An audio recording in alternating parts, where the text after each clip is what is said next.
का अंगना छूटे ना।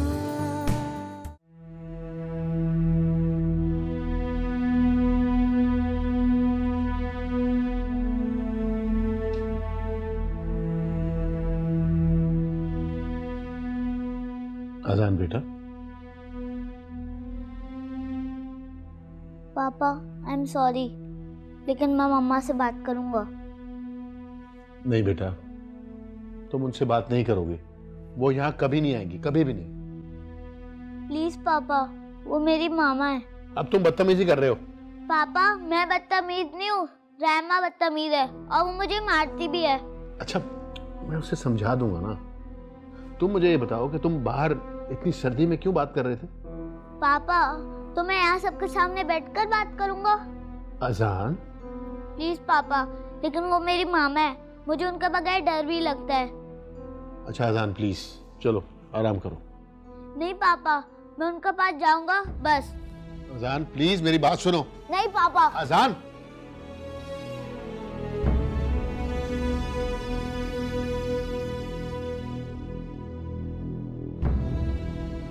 चेकबुक मेरी कहाँ है? चेक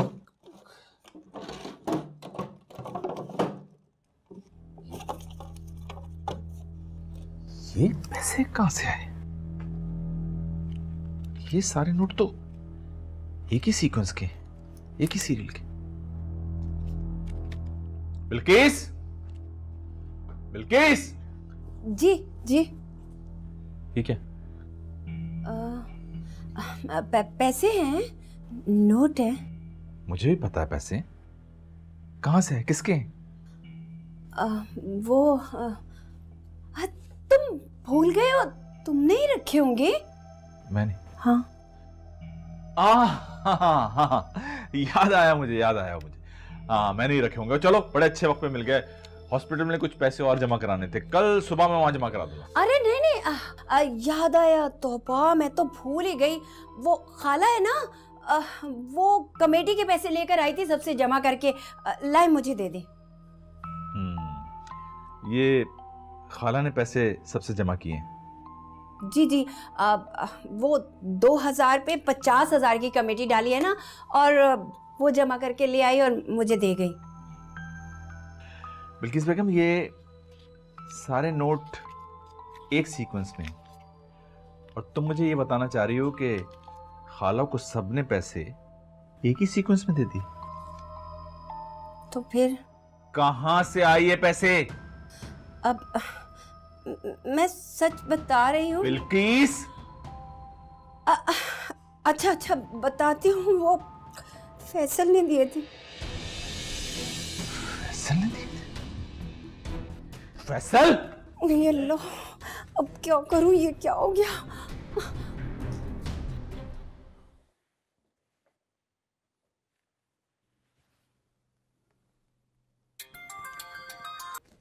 हेलो अजान, आपको पापा की परमिशन के बगैर मुझे फोन नहीं करना चाहिए था बेटा। तुम चाहती क्या हो? आप अगर अजान को इतना आदी बना लिया था तो फिर मेरी भी वफादार रहती ना। आपको वफा की पहचान ही कब थी अजीम? अजान मुझसे अपने घर से बागी होता जा रहा है। तो क्या इसमें भी मेरा कसूर है? महविश, हमारी राहें जुदा हो चुकी हैं, अब हम कभी एक नहीं हो सकते। जानती हूँ कि अब हम कभी एक नहीं हो सकते। फिर तुम अजान का पीछा क्यों नहीं छोड़ देती? इस सवाल का जवाब नहीं है मेरे पास अजीम। मैं अजान के साथ जबरदस्ती तो नहीं कर सकती। अजान जब मुझे पुकारेगा मैं जरूर आऊंगी, चाहे हम दोनों के बीच में कुछ रहे या ना रहे। तो तुम्हें इस बात का इंतजार है कि कब हमारे दरमियान सब कुछ खत्म हो? मुझे इंतजार नहीं, यकीन है, क्योंकि मैं ऐसा कोई रिश्ता नहीं चाहती अजीम जिसमें एतबार ना हो।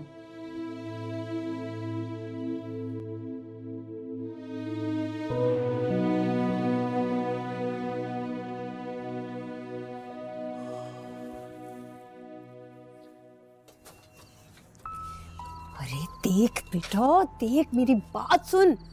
इस वक्त चुपचाप तो इकबाल की बात सुनता जा बस। पर अम्मा, अब्बा जो कहते हैं वो भी तो सच है। अरे बेटा, इस वक्त तेरे अब्बा पे इंसानियत का भूत सवार है। भाई की और भतीजी की मोहब्बत में पागल हो चुका है वो। मगर तेरे तो मुस्तकबिल का सवाल है। अरे ससुर की बात चुप करके सुन ले। और जाके उसके कदमों में बैठ जा। राहिमा को किसी सूरत में अपने हाथ से नहीं जाने देना तूने, वरना सारी उम्र हल्दी मिर्चें बेचता रह जाएगा। पर अम्मा। बेटा थोड़ा सा सब्र कर ले, थोड़ा सा सब्र कर ले। एक मर्तबा तेरा बच्चा इस दुनिया में आ जाए, फिर देखना इकबाल और अजीम तुझ पे उंगलियां उठाना बंद कर देंगे। फिर वो वक्त होगा तुम्हारी जीत का। पर ये सब आपने तब क्यों नहीं सोचा जब राइमा को लेकर आए थे? बेटा उस वक्त मेरी अकल पे पर्दा आ गया था, नहीं समझ आई मुझे उसकी बात, लेकिन अब समझ गई उस लड़की की बात। वो लड़की कभी अपने बाप के घर रहना ही नहीं चाहती थी, इसीलिए उसने महविश को निकाल बाहर किया। तूने राइमा का साथ हरगिज़ नहीं छोड़ना, और महविश के गुनाह का एतराफ अजीम के सामने हरगिज़ ना करना, वरना वो तुझे गोली से उड़ा देगा।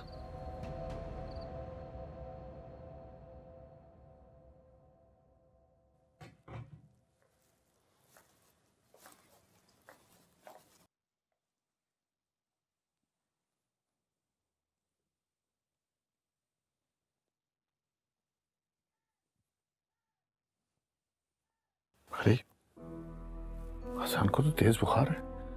शादा, शादा। जी साहब जी। वो अजान को बहुत तेज बुखार है, मैं डॉक्टर को फोन करके कहता हूँ, तुम इसका ख्याल रखो। मामा। हाय रब्बा, इतना तेज बुखार हो रहा है। हाँ हाँ अजान बेटा, मामा को आवाज दो, आवाज दो मामा को। मामा। लड़की, ये क्या कह रही हो तुम बच्चे को? मैं वो ही सबक पढ़ा रही हूँ जो इसे जिंदगी की तरफ वापस ले आए। आपकी भलाई इसी में ही, और अजान बाबा की भी, कि इसकी मामा को आप वापस ले आए। बको मत, इसकी माँ मर चुकी है। जरूरी नहीं है कि जो पैदा करे सिर्फ वो ही माँ हो। दिल में ममता की जोत जो जगा दे ना, वो भी माँ होती है। तुम यकीनन कोई साजिश कर रही हो। तुम जाहिल गवार नहीं हो। तुम कौन हो बोलो? आपने पढ़ा होगा जी बड़े बड़े कॉलेजों में। मुझे ना जमाने ने और दुनिया ने सिखाया बहुत कुछ। आपसे कहीं ज्यादा समझ सकती हूँ, मैं देख सकती हूँ जो आप नहीं देख रहे इस वक्त। अच्छा अच्छा, बको मत, जाओ जाके मेरा फोन लेकर आओ मेरे कमरे से, चलो।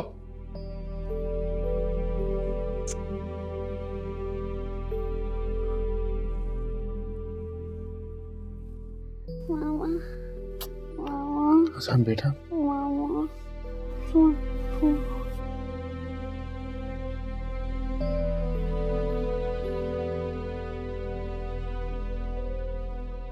हेलो, अस्सलाम वालेकुम डॉक्टर साहब। जी मैं अजीम बोल रहा हूँ। वो एक्चुअली अजान को बहुत तेज बुखार है, उसकी तबीयत बहुत ख़राब है। प्लीज़ आप अभी आ जाएं। ठीक है, मैं आपका इंतज़ार कर रहा हूँ। ओके साहब जी, आप मेरी बात को समझने की कोशिश तो करें।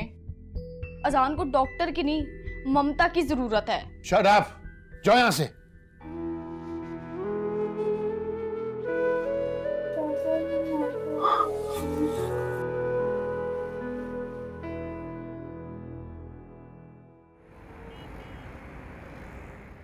डॉक्टर साहब, मुझे तो अजान की तबीयत ज़्यादा ख़राब लग रही है। मेरा ख्याल है मैं इसे हॉस्पिटल ले जाता हूँ। नहीं नहीं नहीं, मेरा ख्याल है कि सर्दी की शिद्दत ज़्यादा थी। आज की बारिश में ये भीगा तो नहीं? हाँ डॉक्टर साहब, ये सर्दी में बाहर बैठा रहा है। ठीक है, मेरा ख्याल है कि भाभी को बुला लें, ये उनके लिए बेचैन हो रहा है। डॉक्टर साहब, वो एक्चुअली महविश जो है वो अपने घर गई हुई है। उसके अबू की तबीयत ख़राब थी, बाईपास हुआ है, तो मैं ले चलता हूँ ना इसको हॉस्पिटल। नहीं नहीं, मैंने इंजेक्शन लगा दिया है। अगर बुखार की शिद्दत कम ना हुई तो मैं खुद इसको हॉस्पिटल ले जाऊंगा। लेकिन आसान ठीक तो हो जाएगा ना? आप अल्लाह ताला पर भरोसा करें, इंशाल्लाह ठीक हो जाएगा। महविश, मुझे माफ कर दो, मैं तुम्हारा गुनाहगार हूँ। चंद दिन की दौलत की चमक ने मेरे ज़मीर को धुंधला कर दिया। प्लीज मुझे माफ कर दो महविश, खुद को कभी माफ नहीं कर सकता। महविश,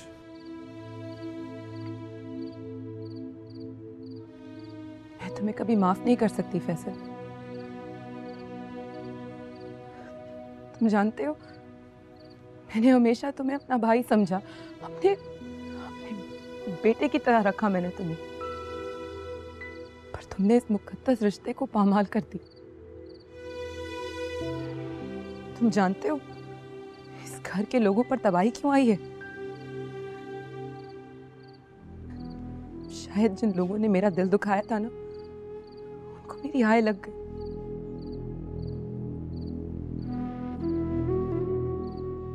महविश, मैं जानता हूं कि मैं तुम्हारा गुनहगार हूं। घिन आती है मुझे अपने आप से। मुझे माफ कर दो महविश। मैं तो अपने आप को माफ नहीं कर सकता। तुम ही मुझे माफ कर दो। मुझे इस तकलीफ से निजात दिला दो महविश। तुम्हारे आगे हाथ जोड़ दो महविश। प्लीज मुझे माफ कर दो।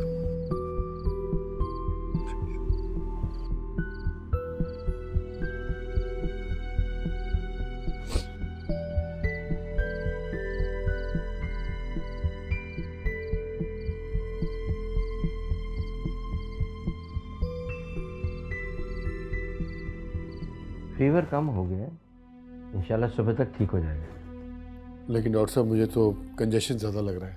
सर्दी का असर है, आहिस्ता आहिस्ता चला जाएगा। पापा, अजान कब से सर्दी में बैठ के मामा से फोन पे बात कर रहा था। आपको चेक करना चाहिए था ना। राइमा, ये बात हम बाद में भी कर सकते हैं।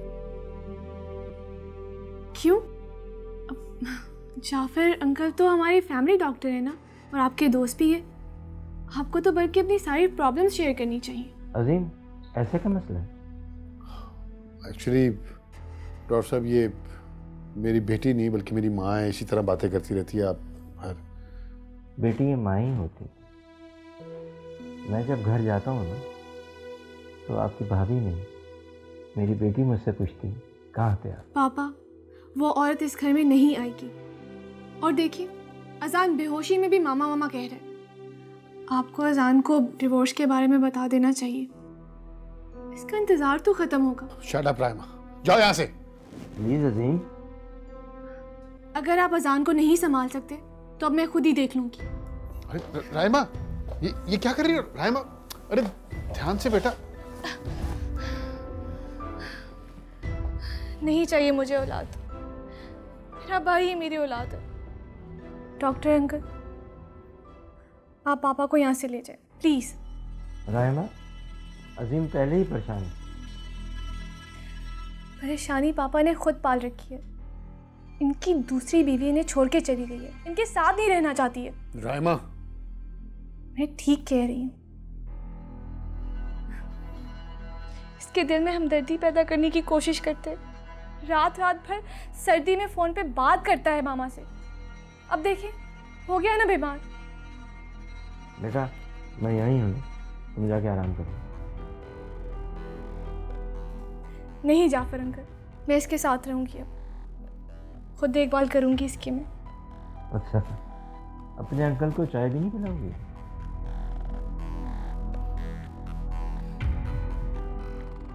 जी, पिलाती हूँ।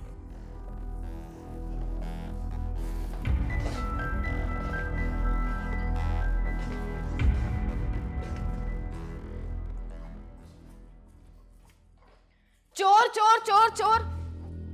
तुम्हारा दिमाग तो ठीक है? मैं इस घर का दामाद हूँ और तुम मुझे चोर कह रही हो? हाँ, तो आपको देख के जो लगेगा मैं तो वही बोलूंगी ना। मैं राइमा का शौहर हूँ। राइमा कहाँ है? वो अजीम साहब के रूम में है। वो अजान बाबा की तबीयत ठीक नहीं है ना, तो वो उनके पास है। तुम ये किस लहजे में बात कर रही हो मुझसे? जानती नहीं हो मैं कौन हूँ? मैं राइमा का शौहर हूँ। हाँ, तो आप होंगे राइमा बीबी के शौहर, इस घर के दामाद। तो मैं क्या करूँ? चाय पीनी है तो उठाए, नहीं तो मुझे और भी बहुत सारे काम है। राइमा से बोलो मेरा खाना लगवा दे, मैं कमरे में इंतजार कर रहा हूँ। मियां बीवी दोनों ही खड़ूस हैं। अब आप खुद ही बताइए कि इन हालात में मैं क्या कर सकता था? यही कर सकता था कि मैं अपना घर पर बात कर लेता, बस। तुम ठीक ही कह रहे हो। गुस्सा हमेशा कमजोर पर निकलता है। रामा बेटी की उम्र इतनी कम है और तुमने उसकी शादी कर दी। तो फिर क्या करता? लेकिन सवाल यह है कि अब मैं क्या करूं? कोई भी फैसला जल्दबाजी मत करना, वरना आंखों देखा भी धोखा साबित होता है। मगर मैं तो ये अपनी स्टेप मदर के बगैर सर्वाइव नहीं कर सकेगा। गौर से देखो इसे, ये बेहोशी में भी अपनी माँ को पुकार रहा है। तुम चाहते हो कि अजान एक नॉर्मल ज़िंदगी गुजारे, सुबह इसकी वालिदा को ले आना, वरना ये अपनी माँ की जुदाई बर्दाश्त नहीं करेगी। मैं बता रहा हूँ तुम। अच्छा मैं चलता हूँ।